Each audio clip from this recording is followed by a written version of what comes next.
Voilà la troisième partie de ce 7e cours de 3e année, les vertus et les dons du Saint-Esprit. La vie mystique, entendue comme vie des dons du Saint-Esprit, se manifeste sous des formes très différentes, selon les personnes, les conditions de vie et les vocations, comme on l'a dit, mais elle fait partie du progrès normal de la vie surnaturelle, de la marche vers la perfection chrétienne.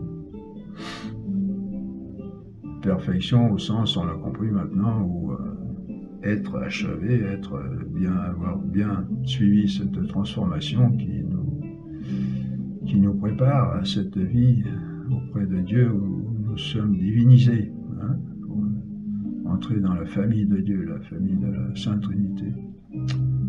Nous devons donc tous y parvenir à un moment ou à un autre de notre vie spirituelle, à cette vie mystique. Dès l'instant où nous vivons pleinement les étapes mentionnées, selon l'enseignement de l'Église et de ses saints docteurs. Il n'y a pas à attendre avec impatience qu'ils viennent. Ils viendront, dit Jean de Jacques, quand Dieu estimera leur venue, qui dépend de sa souveraine liberté. Voyez ?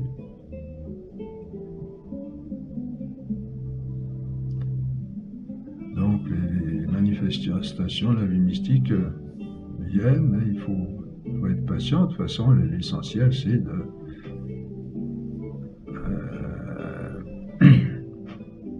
j'allais dire subir cette transformation, mais bon, c'est pas tellement le mot, parce que on est à deux, une vie d'amour se vit à deux, on l'a répété déjà. Et donc, vivre cette vie, cette transformation que Dieu nous propose pour nous faire entrer dans sa vie et dans un bonheur extraordinaire. Nous voyons ainsi qu'il y a une progression dans cette disponibilité au Saint-Esprit pour agir selon son inspiration, son action. Il ne suffit pas de prier le Saint-Esprit, comme certains le pensent, pour que tout se transforme en un instant, y compris nous-mêmes, et que les affaires que nous avons à régler vont se régler de la meilleure façon.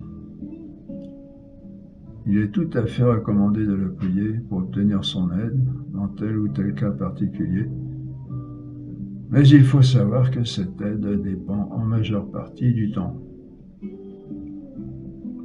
On oublie trop facilement que Dieu n'agit pas dans les affaires humaines de façon physique, mais toujours dans le respect de la liberté. Et en général, il agit avec le temps. Vous voyez, très important tout ça. Dans une longue progression, une lente croissance, comme cela se déroule chez les plantes et les animaux. Parce que nous sommes faits ainsi, nous les vivants corporels, qu'il nous faut du temps pour être transformés. C'est une loi générale de la nature, insérée en elle par le Créateur. On en a déjà parlé, il n'est pas inutile de le rappeler, et Jésus aussi en parle. Il prend constamment des exemples sur notre vie naturelle. Et lui-même l'a vécu comme artisan avec Saint Joseph. On a mis à plusieurs reprises l'accent sur ce point extrêmement important de la vie chrétienne, la notion de croissance, dont Jésus lui-même parle plusieurs fois dans son enseignement. Jésus prend plusieurs fois l'exemple des plantes qui croissent, qui prennent le temps de croître. Une plante, on ne la voit pas croître, c'est insensible. Et même la nature, le soleil, tout ça, les astres, tout va. Il y a une lenteur, mais c'est pas une lenteur, c'est la vie, le développement, la progression de la vie. Alors aujourd'hui, évidemment, ça ne représente plus grand-chose parce que on veut toujours aller le plus vite possible qu'avoir en voiture, ou même.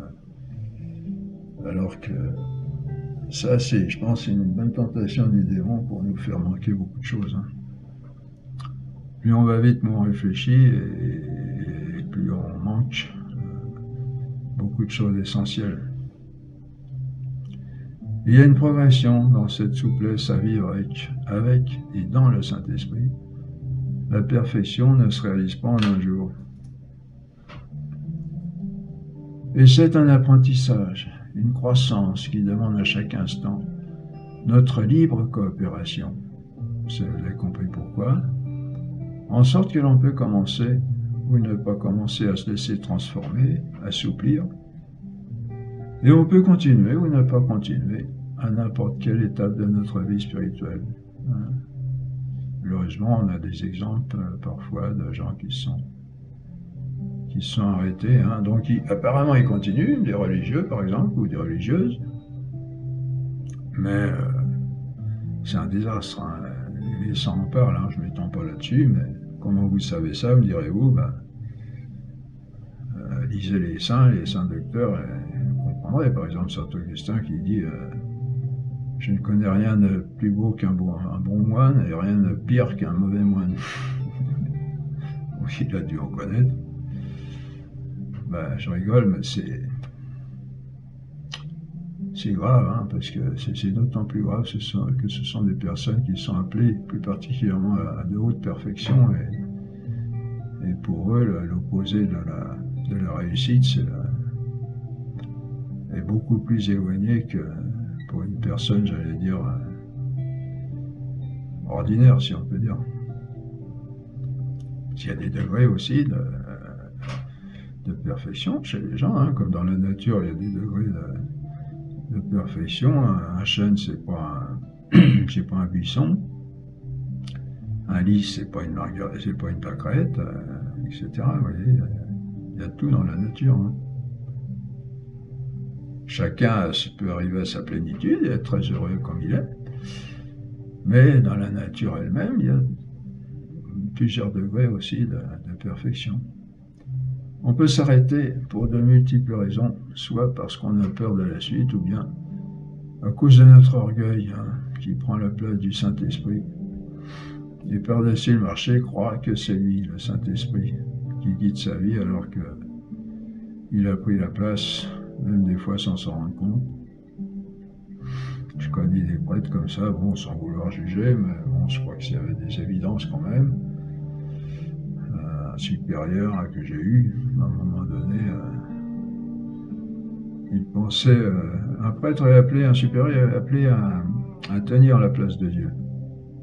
C'est-à-dire qu'il doit être représentant de Dieu.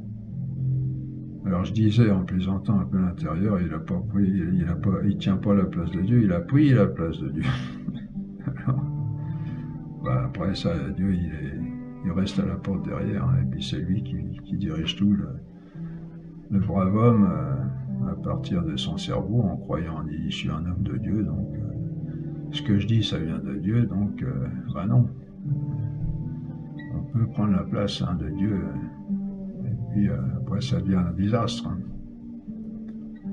On a de cela de multiples témoignages, oui, comme je dis, témoignages de Dieu dans la Sainte Écriture de Dieu lui-même, quand par exemple il parle de son peuple comme d'un peuple à la tête dure et à la nuque raide, jusqu'à saint Étienne, martyr, qui leur dit toujours vous résistez à l'Esprit Saint, des gens qui étaient soi-disant dans la religion. Je donne la référence, Actes des Apôtres 7, 53. Il y a aussi le démon, le prince de l'illusion, qui excelle à se faire passer pour le Saint-Esprit, de manière à prendre sa place. Et lui, ça fait beaucoup mieux obéir parce qu'il n'agit pas dans la discrétion de l'amour, mais dans la grossièreté de l'orgueil et de nos attirances sensibles, sensuelles et sentimentales. Là où nous sommes beaucoup plus enclins à aller que dans le don total d'amour qui réclame parfois de douloureux sacrifices. Il sait, le démon, il sait caresser notre encolure de nos désirs les plus forts en nous, mais qui sont souvent malheureusement tendus vers le péché, alors que notre vie spirituelle est beaucoup plus subtile à discerner. Et il faut avoir une oreille fine pour entendre les A, le mot m'échappe, pour entendre les inspirations du Saint-Esprit. Oui.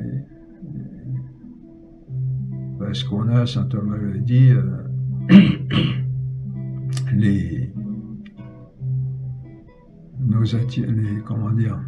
nos tentations, nos attirances pour les choses de la chair, on le sait, pour les choses de la terre, les plaisirs de la table, les plaisirs du sexe, les plaisirs de la recherche de la gloire, de l'orgueil, de la réussite, de la domination, ça vient beaucoup plus facilement que l'amour, etc., la recherche de la sagesse. Hein, on le sait, et les démons, ils nous tentent sur ces côtés-là qui sont beaucoup plus faciles à chatouiller, si on peut dire, hein, qui sont plus grossiers, ils sont plus gros, plus grossiers.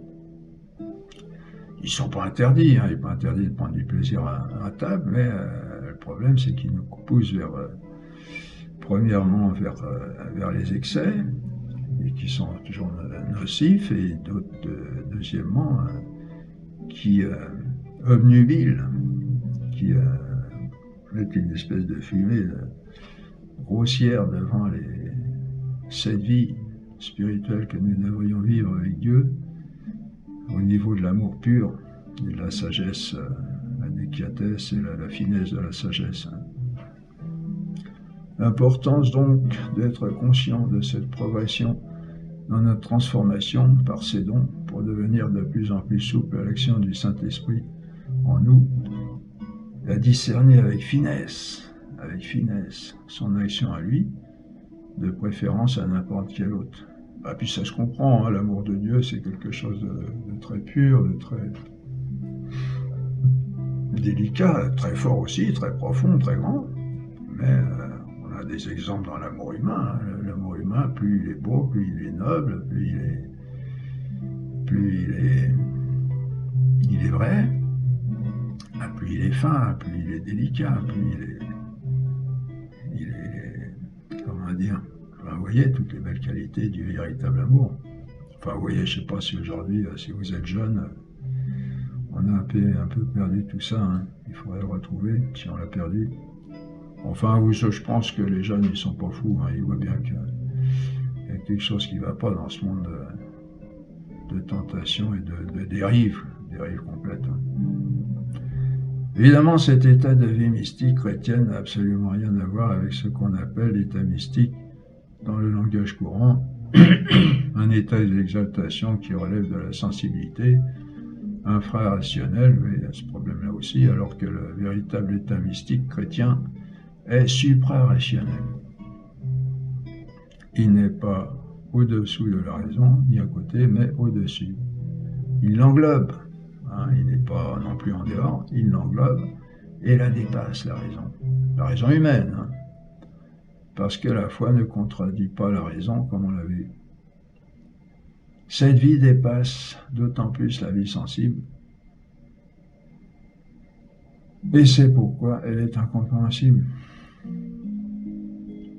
Non seulement à notre raison, mais encore plus à nos sens, à nos sentiments. Ah, vous allez dire, mais alors oui, comment on fait alors si on ne comprend plus rien, comment on va faire pour se guider dans cette vie? Bon, on va le voir, hein. On va donner quelques indications. Dans le langage courant, un mystique, à la limite, ça peut être un déséquilibré. Hein. Il en est tout autrement chez le mystique chrétien, le vrai, qui parvient à cet état après une longue ascèse chrétienne, où le sujet a pris le temps d'apprendre avec la grâce de Dieu à maîtriser sa sensibilité, à ordonner ses facultés selon la sagesse naturelle et la sagesse de Dieu, c'est-à-dire dans la meilleure harmonie, autant que ce soit possible dans les conditions de pécheurs où nous sommes, c'est-à-dire d'être blessés à mort par le péché. Ah oui, tout ça, je dis en peu de mots des choses très importantes là. On pourrait y réfléchir, le méditer, mais on va en parler, hein, on va développer ça. On peut entendre aussi par mystique une vie de relation avec le monde angélique, en particulier avec les démons. Hein, les esprits maléfiques qui cherchent à nous attirer dans leur jeu par toutes sortes de moyens, à nous posséder hein, pour nous faire aboutir à de grandes souffrances et devenir le jouet de toute leur méchanceté, cachée. Ils ne vont pas montrer leur méchanceté, hein, mais elle est là. Et leur but, c'est de nous détruire. Les mystiques, les saints, l'appelaient l'ennemi du genre humain, le démon. Hein. Ils attirent par des prodiges surnaturels, cherchant à nous faire vivre quelque chose d'apparemment mystique. Vous voyez, toujours le côté attirant. Mais le terme de ce chemin, et puis même le parcours aussi, hein, par tous ces prodiges dont ils sont capables, c'est toujours la mort, et souvent la folie. Là, c'est une voie en dehors de la raison, évidemment. On s'est demandé, à propos des sages des Indes, s'il ne pourrait pas y avoir une mystique d'ordre naturel. Il est exact, selon Jean de Jacques, que certains sages de l'Inde ont réussi au summum de l'appétit, hein, l'appétit, une faculté de désir, à parvenir à une sensation, à une mort de toutes les opérations naturelles de l'intelligence et de la volonté, mais c'est pour s'absorber dans la contemplation du fond naturel de leur choix, à travers lequel ils peuvent remonter à Dieu, qui en est le Créateur. Et ils vont un petit peu au fond d'eux-mêmes, de leur faculté, il les annihile d'une certaine manière, hein. Il leur boucle leur muselière pour faire un petit peu le vide en soi, hein. Et au fond de tout ça, on dit qu'ils arriveraient à trouver Dieu comme créateur au fond de leur nature, leur naturel.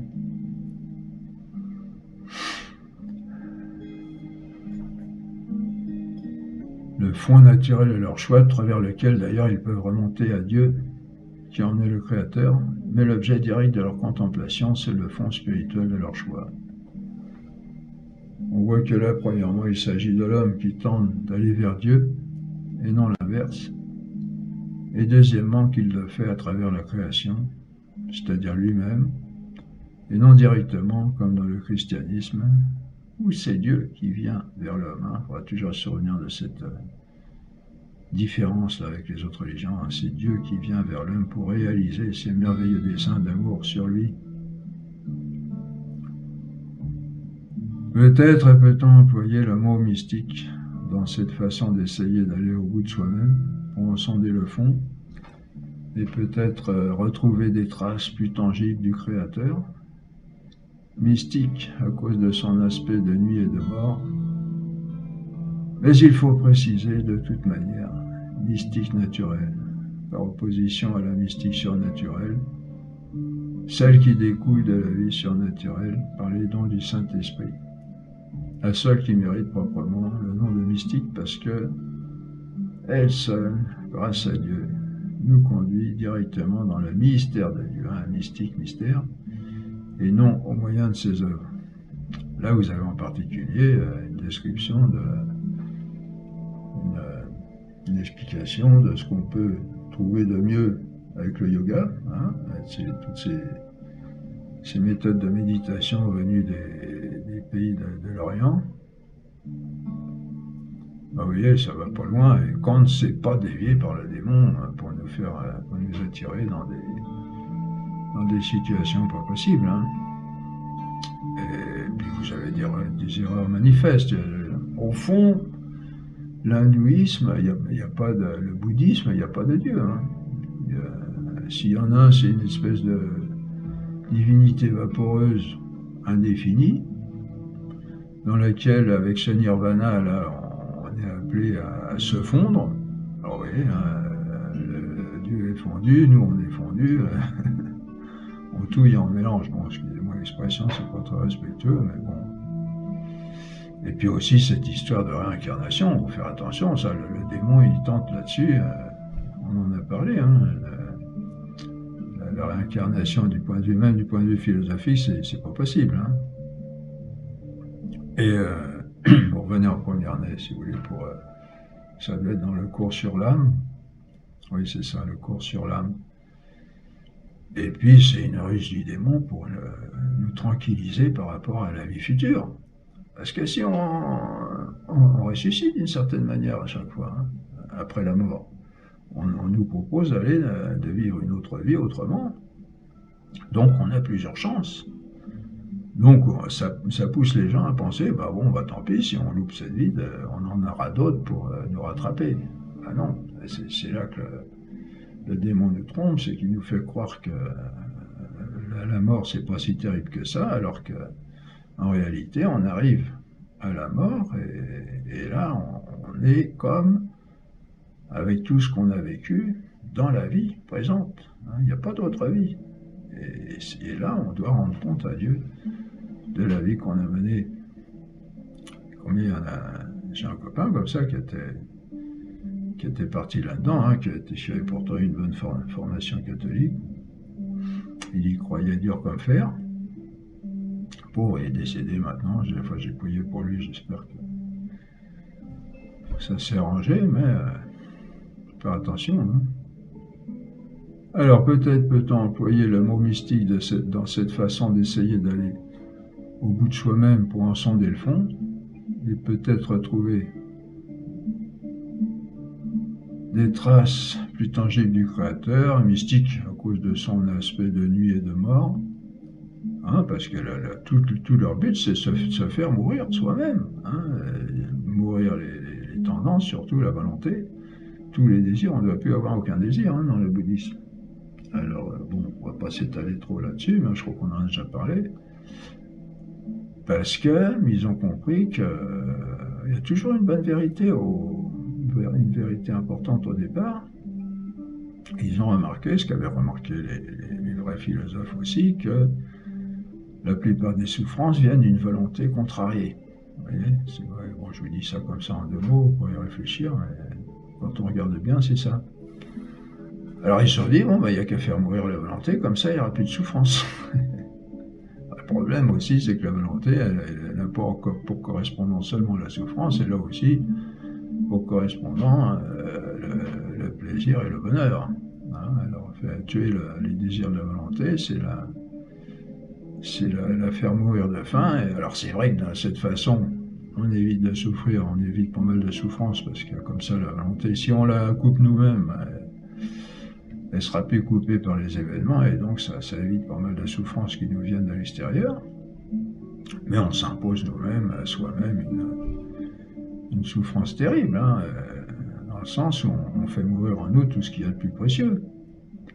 Alors il trouve une certaine paix là-dedans, bon oui, c'est sûr, d'une certaine manière, parce qu'à ce moment-là, l'âme n'est plus perturbée, elle n'est plus dans la vicissitude des choses présentes, mais au fond, c'est une monstruosité. Et puis c'est pareil, arriver déjà dans cette vie, puis arriver aux portes de la mort, celui qui a visé la mort toute sa vie, il continuera, il aura, pour récompense, il aura ce qu'il a visé. Hein. Comme on disait à un moment donné, on aura ce qu'on veut. Hein, et ce qu'on veut, c'est ce qu'on cherche pendant toute sa vie. Ceux qui cherchent la vie, ils auront la vie. Ceux qui cherchent la mort, ils auront la mort. Qu'est-ce que vous voulez? On n'agit pas de façon antinaturelle sans dégâts importants. Hein. Donc, oui, on disait mystique à cause de son aspect de nuit et de mort, un semblant de mystique, mais il faut préciser de toute manière mystique naturelle par opposition à la mystique surnaturelle, celle qui découle de la vie surnaturelle par les dons du Saint-Esprit, la seule qui mérite proprement le nom de mystique, parce qu'elle seule, grâce à Dieu, nous conduit directement dans le mystère de Dieu, et non au moyen de ses œuvres. Maintenant, pour revenir à la vie mystique véritable chrétienne, une précision qu'il n'est pas inutile de donner, c'est que cette vie ne comporte pas nécessairement d'être sujet de phénomènes extraordinaires, comme d'avoir des apparitions, des visions, des révélations, des extases, des ravissements. Bon, si on en a, tant mieux, hein, c'est pas désagréable, quoique ça peut apporter aussi des ennuis d'une autre manière. Bon, ça, c'est Dieu qui juge selon notre besoin, et puis aussi, il fait des cadeaux, hein. Dieu nous appelle à une vie d'amour, il nous appelle à vivre comme deux époux, même un époux et une épouse, l'épouse surtout, ils font des cadeaux à leur bien-aimé, hein. En général, c'est surtout pour l'utilité de l'Église, hein, qu'on a ces choses-là. Les femmes sont assez friandes de ce genre de choses, je crois, plus peut-être que les hommes. Alors, il y en a de ces choses chez certains mystiques chrétiens, parce que leur vocation l'a comporté, mais la vie mystique elle-même ne consiste pas en ces phénomènes extraordinaires. Elle consiste uniquement dans la vie normale et ordinaire des dons du Saint-Esprit. Hein? Vous avez Sainte Thérèse de l'Enfant Jésus qui disait aux extases et aux, je sais plus quoi, aux apparitions peut-être, je préfère la monotonie de la, comment elle dit ça? La monotonie de la vie ordinaire. Hein? Il y a quelque chose de fantastique dans la petite vie ordinaire. Ce qu'ont vécu la Sainte Famille, hein, Jésus et Marie-Joseph, dans leur quotidien, Nazareth, hein, la vie de tous les jours, laborieuse, dans la simplicité. Marie, qu'est-ce qu'elle fait? La reine des anges et des saints, reine de tout l'univers, qui joue avec le soleil comme à Fatima, comme avec une petite balle. Elle leur a cousu les chaussettes de Saint-Joseph, lavé les linges de corps de Jésus, fait la cuisine, touiller le couscous, je sais pas, fait le ménage, aller chercher de l'eau au puits, etc. Hein. Mais à travers ça, une vie fantastique de croissance à la vitesse vertigineuse des plus grands saints vers la transformation complète en être divinisé, qui était capable de faire des miracles extraordinaires, mais que le Seigneur ne le permet pas toujours, parce que notre vie est d'abord une vie dans ce monde, dans la simplicité de ce monde, la croissance, le déroulement paisible, hein, comme les paysans dans les montagnes, hein, la vie de tous les jours, avec les saisons, avec les jours, les nuits. C'est ce qu'il faudrait retrouver, c'est ce que beaucoup de jeunes pensent qu'il faut retrouver, mais on ne sait pas trop comment. Donc, les extases, oui, les révélations, les ravissements, les visions, peut-être, mais c'est pas refusé, hein, si on en a, c'est bien. Alors, pour préciser ce point, il faut bien faire la distinction entre la grâce gratum faciens et la grâce gratis data, en latin. Je parle un peu, je donne des mots un peu barbares. Gratia, peut-être que certains ont fait du latin, gratia gratum faciens veut dire grâce qui rend agréable. Hein? Et gratia gratis data, grâce donnée gratuitement. Hein, vous vous rappelez ce qu'est la grâce, hein, c'est quelque chose qui est donné pour nous transformer, justement, pour vivre cette transformation en Dieu. Donc une grâce qui rend agréable et une grâce donnée gratuitement. Alors, la grâce, gratum faciens, qui rend agréable à Dieu, c'est la grâce sanctifiante, donnée à tous les baptisés. Celle-là, tout le monde l'a, hein, dès l'instant où on entreprend ce chemin, une transformation de route vers Dieu. C'est elle qui nous fait recouvrer l'amitié divine et nous provient d'abord par le baptême, par lequel nous sommes réconciliés avec Dieu. Les grâces gratis datae, gratuitement données, sont des grâces extraordinaires accordées à certaines personnes en raison d'une mission particulière, hein. Une mission qui leur appartient en propre, ou peut-être une gratification d'amour, comme je disais, gratuit de Dieu, à ses meilleurs amis. Hein, Saint Paul en parle de ça dans l'Épître aux Corinthiens, au chapitre 12, je crois. Avant le chapitre sur la charité. Ça ne veut pas dire que la grâce sanctifiante ne soit pas gratuite elle aussi. Comme on l'a dit, c'est un don totalement gratuit de Dieu. C'est-à-dire à quoi nous sommes absolument incapables de parvenir par nous-mêmes, et qui commence au baptême. Si la grâce gratis data a aussi dans son expression le mot gratuit, c'est pour signifier qu'elle est, en plus de la vie surnaturelle commune à tous, si on peut dire, qu'il y a déjà quelque chose de gratuit. Elle est particulièrement destinée à accomplir une mission particulière ou un cadeau d'amour de Dieu.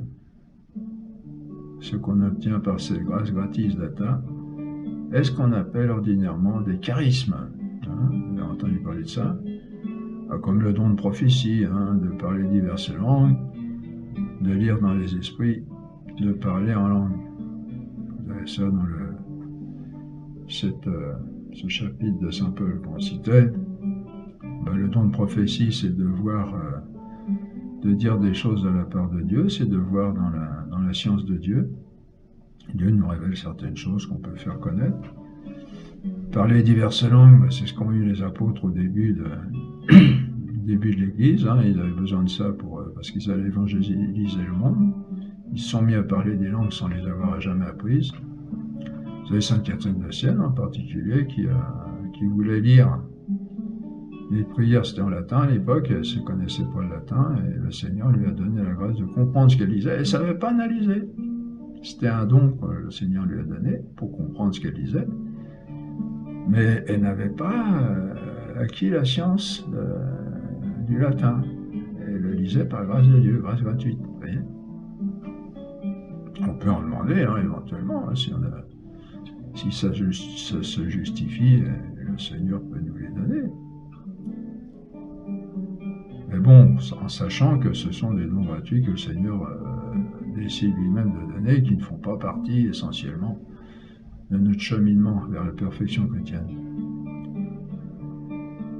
Lire dans les esprits, vous avez Saint Jean Bosco, l'apôtre des jeunes, un apôtre extraordinaire, qui avait des dons justement extraordinaires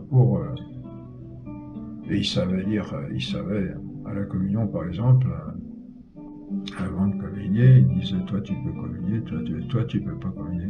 Il voyait les gens qui étaient en état de communion. Voilà, il voyait leur relation particulière avec Dieu. Parler en langue, ça, je pourrais pas vous expliquer exactement ce que c'est. Je sais que on exprime peut-être la langue de Dieu, on exprime Saint Paul en parle au chapitre, c'est chapitre 12 aussi peut-être, non 14 de l'Épître aux Corinthiens. Parler en langue, c'est parler la langue de Dieu un petit peu, on parle avec Dieu, avec une certaine langue. Bon. On en parle beaucoup dans le Nouveau Testament. Mais ces dons, ces charismes ont accompagné la primitive Église, en particulier après la Pentecôte, comme pour donner plus de force à son impulsion initiale. Vous savez que même en physique, pour lancer un mobile, il faut plus de force au départ. Après, on a besoin que d'une force de maintien. Mais au départ, il y a toujours besoin d'une force plus grande, comme une fusée qui va s'élever dans l'espace. Il faut beaucoup plus d'énergie au départ. Tout corps physique a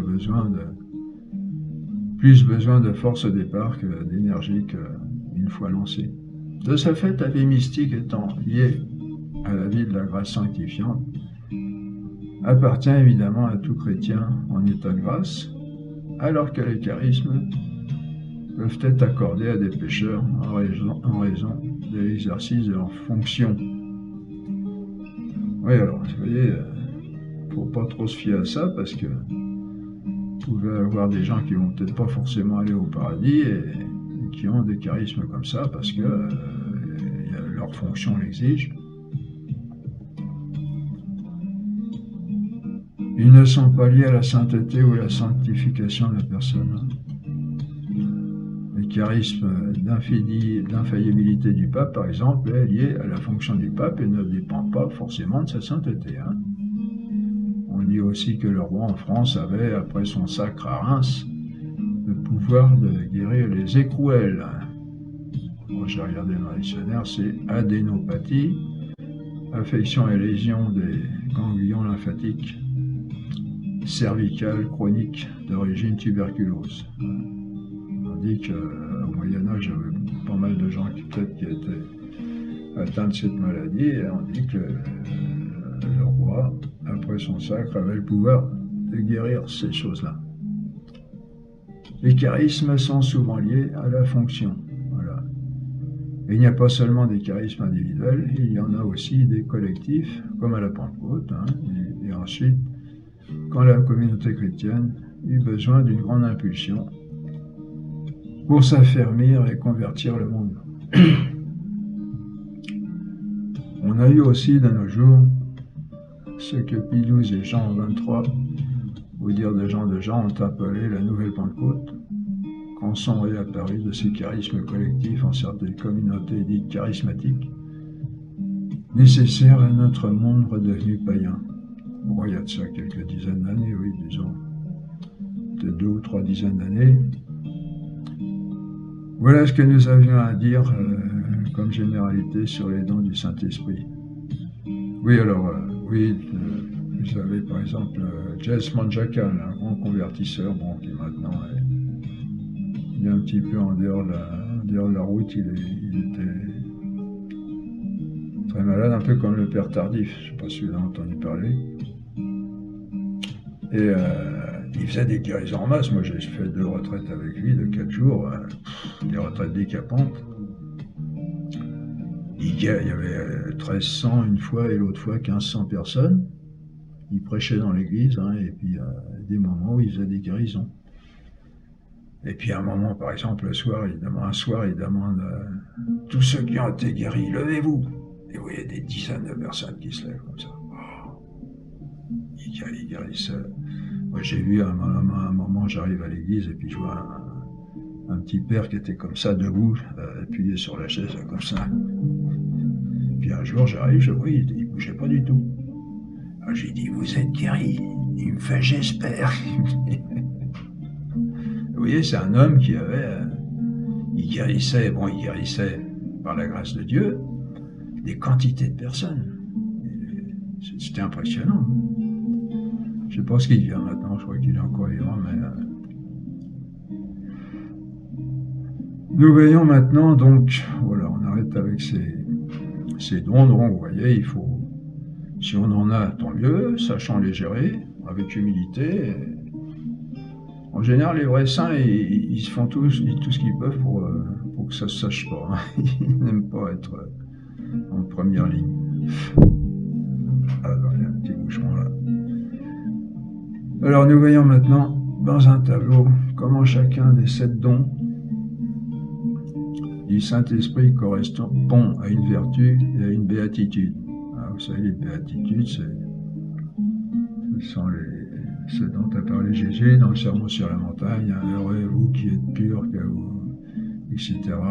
Heureux vous qui êtes miséricordieux. Alors, nous avons dans une première colonne les vertus, dans une seconde, en face de chaque vertu, le don du Saint-Esprit correspondant, et dans la troisième colonne, les béatitudes du Sermon sur la montagne. Et voilà. Car ces béatitudes sont les actes des dons du Saint-Esprit. En Saint Matthieu, je ne sais plus dans quel chapitre c'est, peut-être le chapitre 7. Nous sommes incapables. Enfin, vous cherchez les Sermons sur la montagne.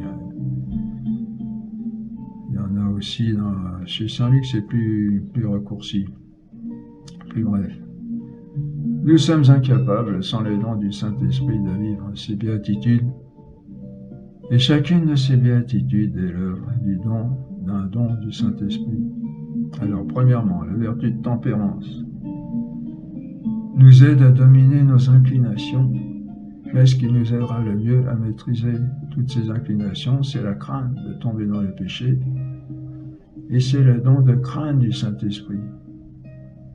Pas crainte du Saint-Esprit comme objet, mais le Saint-Esprit qui nous la donne, pas seulement une crainte servile, crainte d'être châtié, mais une crainte filiale, qui naît d'un tel amour de Dieu le Père, de celui qu'on aime par-dessus tout, parce qu'on a découvert quel être merveilleux il est, qu'on préfère endurer les pires souffrances et même la mort, plutôt que d'offenser un tel Père par le moindre péché.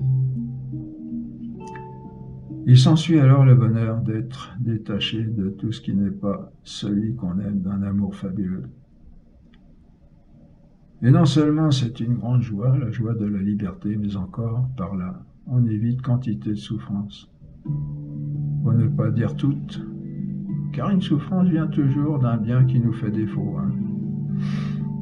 Et quand on est détaché de tous les biens, pas seulement les biens extérieurs, les biens aussi, dont nous faisons partie et dont chacune de nos parties fait partie. Il y a toujours d'un bien qui nous fait défaut, et quand on est détaché de tous les biens qui ne sont pas Dieu, même de nous-mêmes, on ne souffre pratiquement plus, car plus rien ne nous fait défaut, puisqu'on en est détaché, et Dieu ne nous fera jamais défaut. De là, automatiquement, si on peut dire, la possession du royaume des cieux, parce qu'on n'aura jamais désiré que lui, étant détaché de tout. Deuxièmement, seconde vertu, la force, à laquelle, bien entendu, correspond le don de force. Le don nous aide à réaliser avec facilité ce que nous faisions avec effort à partir de la vertu. Bon, la vertu nous facilite quand même, on a dit, mais le don nous facilite encore mieux. Avec facilité et même avec plaisir et joie, comme on le voit chez les martyrs, comme on le disait. Les martyrs qui arrivaient même à plaisanter dans les pires tortures. Cette force nous rend capables de tout entreprendre pour réaliser la justice de Dieu, qui est son règne, et dont la béatitude correspondante serait la faim et la soif de la justice. Car les saints, et Jésus d'abord, ont toujours eu une soif dévorante du règne de Dieu. Ma nourriture est la volonté de faire la volonté de mon Père, dit Jésus, qui nous fait renverser tous les obstacles pour établir ce qui se règne. De là est qu'on en sera rassasié, parce qu'on n'aura jamais désiré que lui, de toutes ses forces. Troisième vertu, la justice, qui se traduit plus particulièrement par rapport à Dieu dans la vertu de religion. Parce que la justice, c'est rendre à chacun ce à quoi il a droit, comme on l'a dit, et Dieu a le droit d'être honoré par nous, ce qui est pour nous un devoir.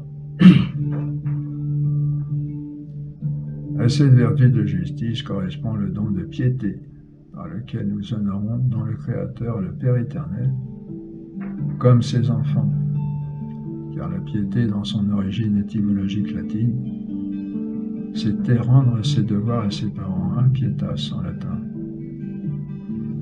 Et quand nous sommes dans un total abandon filial à Dieu comme Père, en qui on n'y arrive pas comme ça du jour au lendemain, il y a tout un cheminement, en qui nous avons pleine confiance, alors tout est apaisé en nous. Notre cœur est en lui, à lui. Il n'y a plus en nous aucune irritation. Nous devenons maîtres de nos irritations. C'est la béatitude de la douceur, par laquelle nous possédons la terre promise au doux, qui commence déjà en cette vie, dans notre cœur. Car cette terre promise, c'est Jésus, qui est déjà censé habiter dans notre cœur. Où que nous vivions cette joie, que personne ne pourra nous ravir, comme il l'a promis. La vertu de prudence à laquelle correspond le don de conseil. La prudence nous aide à juger par nous-mêmes, grâce à cette vertu, ce qui est le mieux de faire d'après les grandes vérités naturelles et surnaturelles. Mais cela avec peine et lenteur, comme il convient à nos facultés propres, même si elles sont dotées de ce qu'il faut pour cela. Mais, par le don de conseil, le Saint-Esprit nous met dans la disposition de le faire lui-même, en nous et par nous, beaucoup mieux que nous seuls. La béatitude correspondante est la miséricorde, car le Saint-Esprit, par ce don, nous fait coopérer à son attitude vis-à-vis des hommes, qui est la miséricorde, d'autant qu'il nous est demandé d'être miséricordieux, comme notre Père du ciel est miséricordieux, comme dit Jésus, si nous voulons nous-mêmes obtenir miséricorde. C'est très important ça. Être miséricordieux si on veut que Dieu soit miséricordieux avec nous. Pardonner si on veut que Dieu nous pardonne. Si on ne pardonne pas, Dieu ne nous pardonnera pas. Jésus le dit très clairement. Cinquièmement, à la vertu théologale de foi correspond le don d'intelligence, qui nous fait entrer dans une pénétration profonde du mystère de la foi et des paroles de la Sainte Écriture. Et cela n'est possible que si nous sommes désencombrés de toute l'agitation intérieure de nos pensées, en dehors des chemins de la vérité, voyez. C'est-à-dire lorsqu'il y a en nous la pureté du cœur. Et c'est une condition sine qua non pour contempler Dieu. Car pour cela, il ne suffit pas que Dieu se révèle. Il faut encore que nous soyons capables de le voir. La palisse, mais c'est pas si évident que ça. Il y a les gens qui disent « Ah, si Dieu m'apparaissait, ça se fait pas comme ça. » On dit d'ailleurs que personne ne peut voir Dieu sans mourir. Alors maintenant, bon, ça c'était dans l'Ancien Testament. Maintenant, dans le Nouveau Testament, certains saints ont vu certains aspects de Dieu, si on peut dire. Alors, je ne sais pas si c'est vraiment Dieu lui-même ou quelque chose qu'il représentait, plus ou moins. Enfin, plus ou moins en intensité, pas en vérité. Sixièmement, la vertu théologale d'espérance, qui comporte de ne mettre son espérance qu'en Dieu seul, pour ce qui est de la vie surnaturelle, comporte la science de la totale impuissance des créatures, et d'abord de nous-mêmes, et c'est le don de science. On aurait imaginé autre chose pour ce don de science, mais c'est très important ça. Et quand on prend pleine conscience de cette totale misère des créatures, dont on ne peut rien attendre, on ne peut que verser des larmes, ce qui nous vaut la consolation de Dieu, qui vaut largement les plus grandes joies de la terre.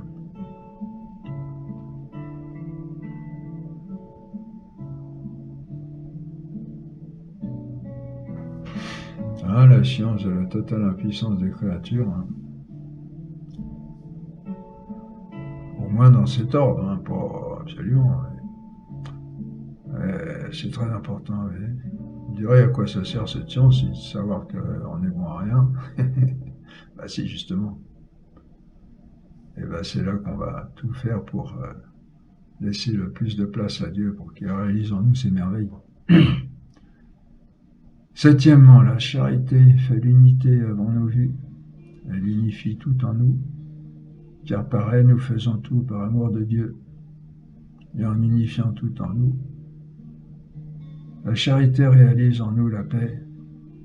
C'est la béatitude de la paix, qui est l'œuvre du don de sagesse, car l'amour de Dieu procède de sa sagesse, comme on l'a vu. Nil volitum, nisi preconitum. Et de même pour nous, notre amour pour Dieu et pour nos frères pour lui, la charité doit procéder de la sagesse de Dieu. Ce n'est pas n'importe quel amour, on l'a vu, ça ce que peu de gens, je crois, même dans l'Église, le savent. Et c'est cet amour qui apporte une grande paix, qui dépasse toute intelligence, comme dit saint Paul. Cette paix, comme ça doit être chouette de voir ça. Cette paix qui dépasse toute intelligence. Est-ce que c'est la paix, c'est que rien ne trouble. Voilà pour ce qui est de ce classement des vertus, des dons et des béatitudes. Quelqu'un dira, mais il y a 8 béatitudes et nous n'avons traité que 7 cas. Alors, la 8e béatitude est « Bienheureux vous qui êtes persécutés pour la justice, car le royaume de Dieu est à vous. » Alors ça dit, non, c'est pas drôle, hein.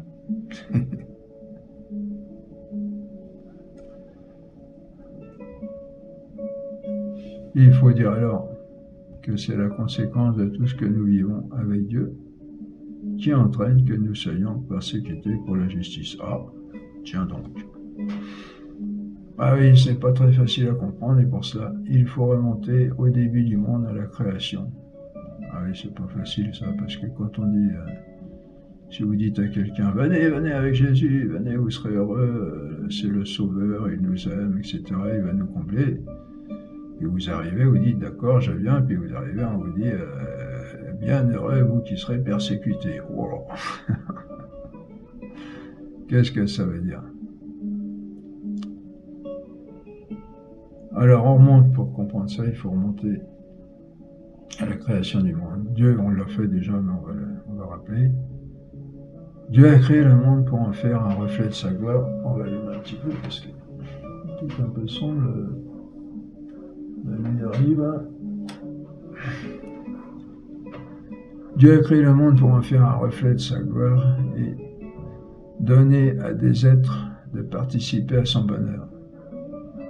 Là, on va voir la manifestation des gens pour encourager le personnel soignant. Là, on est en plein virus. Là. Alors, il est 8 heures. Ça va faire un petit peu de bruit. Bon. Dieu a créé le monde pour en faire un reflet de sa gloire et donner à des êtres de participer à son bonheur.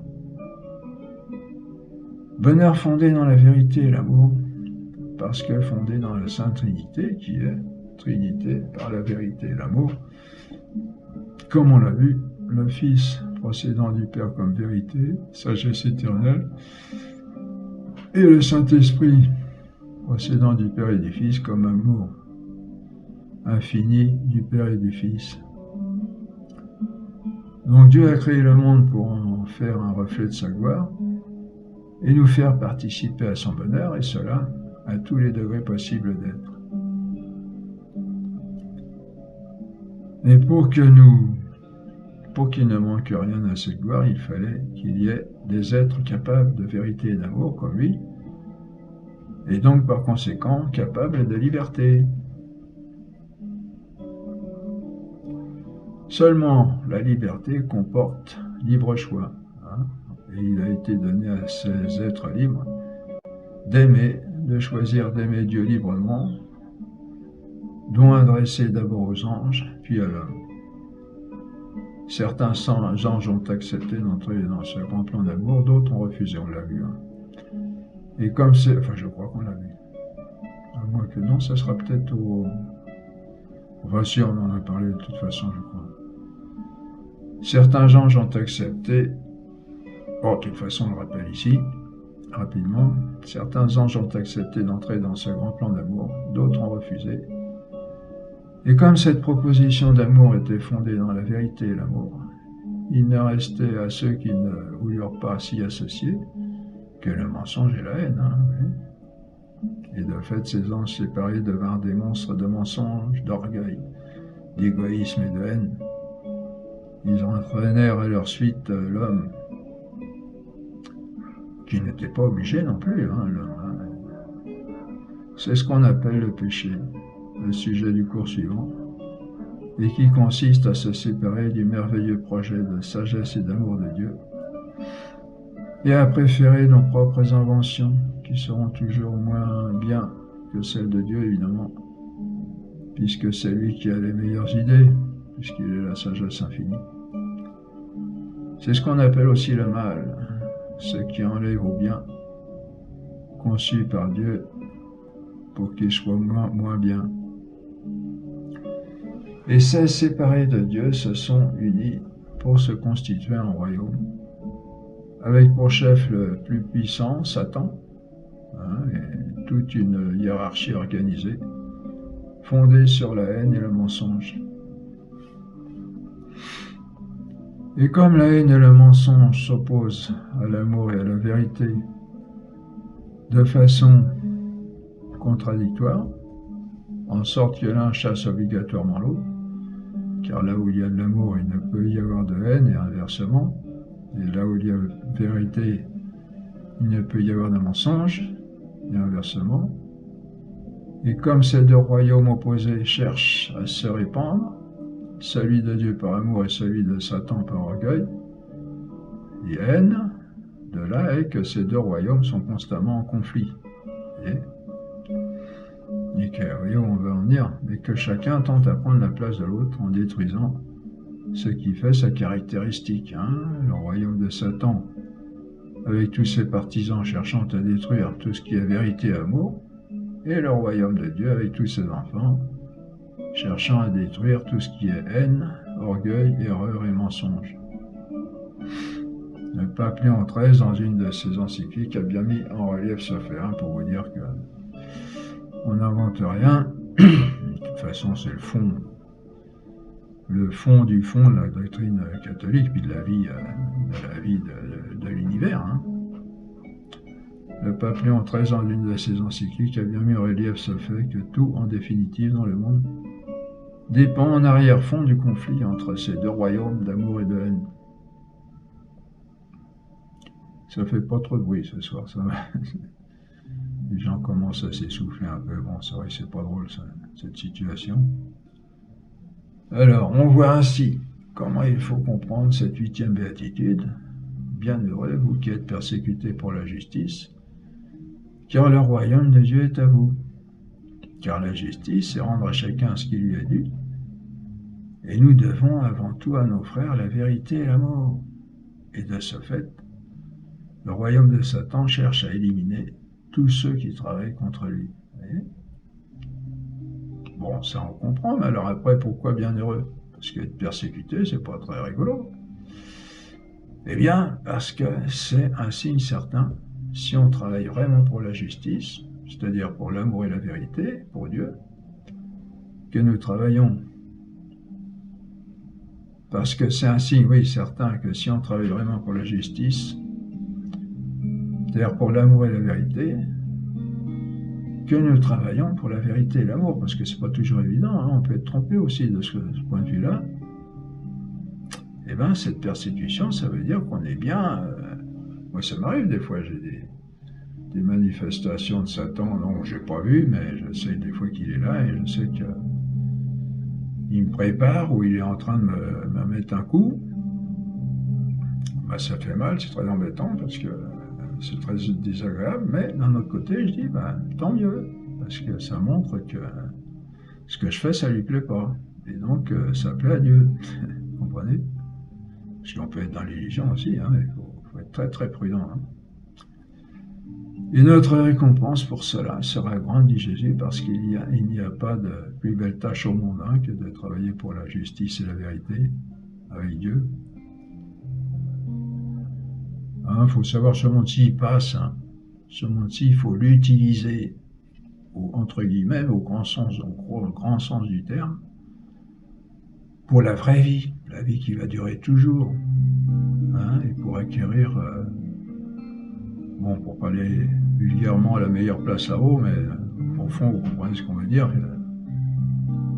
S'il y a une vraie vie, une belle vie qui nous attend avec nous-mêmes, transformés, et tous nos frères, et un monde merveilleux, fantastique avec Dieu, un être extraordinairement beau et grand, et qui a toutes les qualités au plus haut point, ça vaut le coup de tout sacrifier. Alors il faut profiter de cette vie, entre guillemets, pour travailler à acquérir pour nous-mêmes, et puis beaucoup de nos frères, nos familles, nos proches, nos amis, acquérir la meilleure vie, au paradis. Puis après, tout ce qu'on vit ici, qu'est-ce que ça peut faire, puisque ça va finir. On va mourir un jour.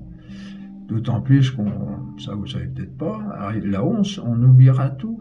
Dieu effacera de notre mémoire tout ce qui a été désagréable, tout ce qui a été en sert une purification extraordinaire. Et il n'y aura plus rien qui pourra nous contrarier, nous faire de la peine ou quoi que ce soit. Au contraire, on sera dans ce qu'on appelle la béatitude, c'est-à-dire un bonheur formidable et qui n'a pas de mesure, qui dépasse tout ce qu'on peut imaginer. et qui n'a pas de mélange non plus. Il n'y a pas aucun mélange de quoi que ce soit qui pourrait nous attrister un tant soit peu. Donc vous voyez, vivre la persécution, après tout, on s'en fiche. Hein. Surtout que c'est par des gens qui sont complètement à côté de la plaque, souvent, qui travaillent pour Satan, pour la haine, l'orgueil, l'amour de soi et tout. Ça compte. Vous voyez ce que je veux dire? Donc, il faut faire des choix. On fait toujours des choix dans la vie, de toute façon. Hein. On fait toujours des sacrifices. Même si mais le sacrifice n'est pas avisé pour lui-même. Le sacrifice est avisé pour cette chose que l'on vise, qui demande ces sacrifices pour qu'on atteigne cette chose mieux. Hein? Moi, je sais pas, moi, par exemple, une personne un jeune qui veut une place, veut être infirmière, par exemple, bon, ben, elle aimerait beaucoup être infirmière, elle est très attirée par cette profession-là, pour plusieurs raisons. Elle va sacrifier beaucoup d'autres choses pour bien travailler et acquérir le diplôme d'infirmière, vous voyez. Un exemple entre 1000. D'autre part, on remarque dans notre tableau que les 4 premiers dons du Saint-Esprit se rapportent à la vie active et les 3 derniers à la vie contemplative. La vie contemplative, c'est la vie de prière, dont la meilleure forme, certainement, est la contemplation. Hein, la prière ne consiste pas essentiellement, comme beaucoup le croient, en des demandes, mais avant tout dans la contemplation. C'est ce qu'on a signifié dans ces cours à plusieurs reprises, par ce regard de connaissance et d'amour constamment dirigé vers Dieu, qui comporte certes par suite la louange, la demande, et en particulier la demande de pardon, mais qui consiste essentiellement en ce regard. Hein. Cette contemplation commence dans la vie ascétique des commençants, par la méditation, où nous faisons effort avec notre imagination et notre intelligence pour nous unir de cœur à Dieu et à son royaume. Vient ensuite, si nous vivons bien notre croissance grâce à la méditation, à la prière, au sacrement et enfin au don du Saint-Esprit, la contemplation mystique, qui est la forme parfaite de la prière. Quand on est arrivé à cet état, à ce degré de perfection, le mouvement naturel d'images, d'idées et de raisonnement s'interrompt. Et l'âme demeure intérieurement immobile et silencieuse. Immobile au sens où elle baigne, elle est noyée, elle est immergée dans une grande paix. Immobile au sens où elle n'est pas agitée par toutes sortes de pensées diverses et contradictoires. L'âme demeure intérieurement immobile et silencieuse, entièrement fixée, absorbée dans un pur regard d'amour porté en Dieu, qui peut aller jusqu'à l'extase, c'est-à-dire être hors de soi. Oh, pour donner un petit exemple, vous avez une journée éreintante, etc. Vous arrivez chez vous, vous faites couler l'eau de la baignoire, vous mettez à la température qui vous convient le mieux, vous mettez dedans, immobile. Vous voyez ce que ça veut dire, immobile? On est bien. Bon, c'est un tout petit exemple, évidemment. Et là, on peut être dans une activité, dans des activités même très intenses, mais à l'intérieur de nous-mêmes, immobile et silencieux, entièrement fixé, absorbé, regard pur. Oui, immobile dans le sens où on n'est pas troublé par ce qu'on fait. Tout est fait dans la paix, oui. Bon, ça ne veut pas dire que c'est tout le temps comme ça, hein. Ça c'est... disons, c'est tout le les temps comme ça, dans le sens où au fond de nous-mêmes c'est comme ça, mais ça n'empêche pas les persécutions, justement, les troubles qui peuvent venir de l'extérieur, mais le fond de l'âme reste tranquille, vous voyez, parce qu'on est fondé en Dieu. Dieu qui est tout-puissant et éternel, avec lequel on a fini par avoir une union d'amour intense, et nous-mêmes, on a vécu une croissance en Dieu, dans cet amour, et puis en nous-mêmes aussi, ce qui fait qu'il y a une consistance de la vie spirituelle au fond de nous-mêmes, qui d'ailleurs rejaillit sur notre vie pour nous-mêmes et puis aussi pour les autres à l'extérieur.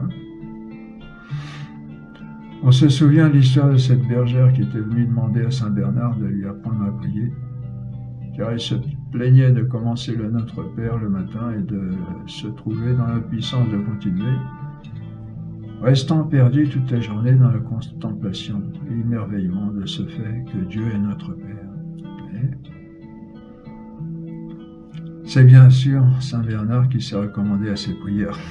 Vous voyez, elle se plaignait de ne pas arriver à prier, puis en fait, elle était un modèle de prière parce qu'elle était était arrivée à cette paix, à cette contemplation de Dieu, Dieu le Père.